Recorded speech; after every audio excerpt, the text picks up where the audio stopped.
Hello friends, welcome है आपका मेरे यूट्यूब चैनल में। आज का हमारा टॉपिक है नंबर सिस्टम मीन्स संख्या पद्धति के बारे में पढ़ने वाले हैं आज हम। तो गाइस सबसे पहले मैं ये कहना चाहूँगी कि जो हमारा टॉपिक है बहुत ही इंटरेस्टिंग टॉपिक होगा, तो प्लीज़ आप लोग एक बार लाइक कर दीजिए इस वीडियो को।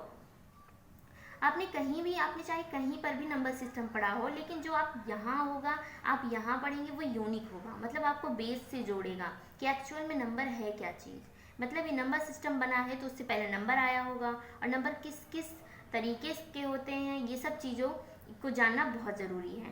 तो आज हम इसी बारे में डिस्कस करेंगे। So we start the topic.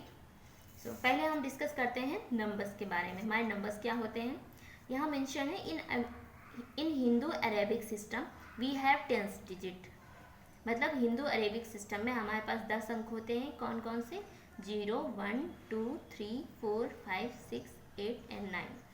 इन्हीं अंकों को अगर हम ग्रुप में लिख दें तो वो एक नंबर फॉर्म कर देते हैं, जिसे हम न्यूमेरल भी कहते हैं। यही यहाँ मेंशन है। देखते हैं कि एक्स वाई हमारा नंबर है। नंबर तो कुछ भी हो सकता है, कुछ भी मान सकते हैं। मान लेते हैं हमारा एक्स वाई एक नंबर है, तो आप जानते हैं कि वाई यहाँ क्या है, वाई एक डिजिट है और एक्स भी हमारा एक डिजिट है। अब बात करते हैं नंबर्स की। नंबर हमारा दिया हुआ 67। आप लोगों को पता है, बचपन में ही आप लोगों ने पढ़ा होगा 4th 5th के स्टैंडर्ड में, कि जो हमारा ये नंबर होता है ये हमारा क्या होता है, यूनिट डिजिट, इकाई अंक। और यूनिट डिजिट के बगल में जो नंबर होता है उसे हम कहते हैं दहाई अंक, 10th डिजिट। अगर आप लोगों को यूनिट डिजिट के बारे में और नॉलेज गेन करना है और इन्फॉर्मेशन गेन करना चाहते हैं, जानना चाहते हैं प्रॉपर कि यूनिट डिजिट क्या होता है और किसी भी नंबर का हम यूनिट डिजिट कैसे निकालते हैं, तो आप मेरे पास्ट वीडियोस को देख सकते हैं। मैंने एक सेपरेट वीडियो बनाया हुआ है यूनिट डिजिट पे, उसमें मैंने सारी चीज़ें डिस्कस की हुई हैं, सारी टेक्निक्स डिस्कस की हुई हैं कि हम किसी भी नंबर का यूनिट डिजिट कैसे फाइंड कर सकते हैं। तो आप लोग अगर देखना चाहें तो देख सकते हैं, और प्लीज़ लाइक कीजिए। और अगर आप लोगों ने अभी तक सब्सक्राइब नहीं किया है तो प्लीज़ वीडियो को सब्सक्राइब कीजिए, ताकि आपको न्यू वीडियोस की नोटिफिकेशन मिल सके और आप लोग अच्छे से नॉलेज गेन कर सकें, क्योंकि ये सारी चीज़ें बहुत ही ज़्यादा इंपॉर्टेंट है। आपको कोई भी इतना बेसिक से नहीं पढ़ाएगा। आप कोई भी अगर वीडियो देखेंगे तो वो लोग हायर लेवल का पढ़ाएंगे, लेकिन हम क्या करेंगे, आपको बेसिक से लेकर हायर लेवल तक पढ़ाने वाले हैं। तो आगे देखते हैं। तो मैंने आपको बताया कि ये यूनिट डिजिट होता है, और ये सिक्स जो हमारा ये 10th डिजिट होता है। तो देखेंगे 6 को हम क्या लिख सकते हैं, ये दहाई का अंक है तो हम इसमें 10 से मल्टीप्लाई कर देंगे, और ये हमारा इकाई का अंक है तो 7 में 1 से मल्टीप्लाई कर देंगे, दोनों को ऐड कर देंगे और हमारा नंबर फॉर्म हो जाएगा। तो ऐसे हम नंबर फॉर्मेशन करते हैं। अब हम बात करते हैं face value and place value की। प्लेस वैल्यू को हम लोकल वैल्यू भी कहते हैं। तो पहले हम देखते हैं फेस वैल्यू के बारे में। फेस वैल्यू को हिंदी में हम कहते हैं शुद्ध मान। इसका डिफिनेशन क्या होती है, the face value of a digit in a number is its own value at whatever place it may be. बोला गया है किसी भी अंक का जो फेस वैल्यू होता है वो अंक ही होता है, चाहे उसे किसी भी प्लेस, उसे किसी भी नंबर के किसी भी प्लेस में रख दिया जाए। एग्जाम्पल से समझते हैं। जैसे कि हमारा फेस है, हमें कहीं भी खड़ा कर दिया जाए या हमें कहीं भी भेज दिया जाए, हमारा फेस तो चेंज नहीं होगा, वो तो वही रहेगा। वैसे ही हमारा डिजिट के साथ भी होता है। अगर किसी डिजिट की फेस वैल्यू निकालते हैं तो उसकी फेस वैल्यू वो डिजिट ही होता है, क्योंकि किसी की फेस वैल्यू तो नहीं चेंज हो जाएगी। तो दिया हुआ क्वेश्चन देखते हैं। दिया हुआ 6872, in this number what is the face value of 2, 7, 8 and 6। यहाँ पास 2, 7, 8 और 6 का फेस वैल्यू पूछा गया है कि उसका शुद्ध मान क्या होगा। तो क्या होगा, वही नंबर होगा। 2 का हो जाएगा 2, 7 का हो जाएगा 7, 8 का हो जाएगा 8 एंड 6 का हो जाएगा 6। अब हम बात करते हैं प्लेस वैल्यू की, स्थानीय मान। आप लोगों ने 7th या 6th क्लास में पढ़ा होगा कि स्थानीय मान क्या होता है। 3rd क्लास में भी शायद पढ़ाया जाता है, फिर भी एक बार हम देख लेते हैं क्या होता है हमारा प्लेस वैल्यू। प्लेस वैल्यू क्या होता है, एग्जाम्पल से समझते हैं। अगर हम कॉलेज की बात करें तो कॉलेज में क्या होती है, हम एक स्टूडेंट होते हैं। अगर हम घर की बात करें तो हम क्या होते हैं, एक मेंबर होते हैं। अगर हम फॉरेन कंट्री की बात करेंगे तो वहाँ हम क्या है, एक इंडियन है। तो प्लेस के अकॉर्डिंग हमारी वैल्यू चेंज हो जाती है। तो वैसे ही नंबर्स के साथ होता है। नंबर में क्या होता है, किसी भी यूनिट डिजिट के प्लेस वैल्यू क्या होगा, यूनिट डिजिट को हम 1 से मल्टीप्लाई कर देंगे, उसकी प्लेस वैल्यू आ जाएगी। 10th डिजिट की बात करते हैं। किसी भी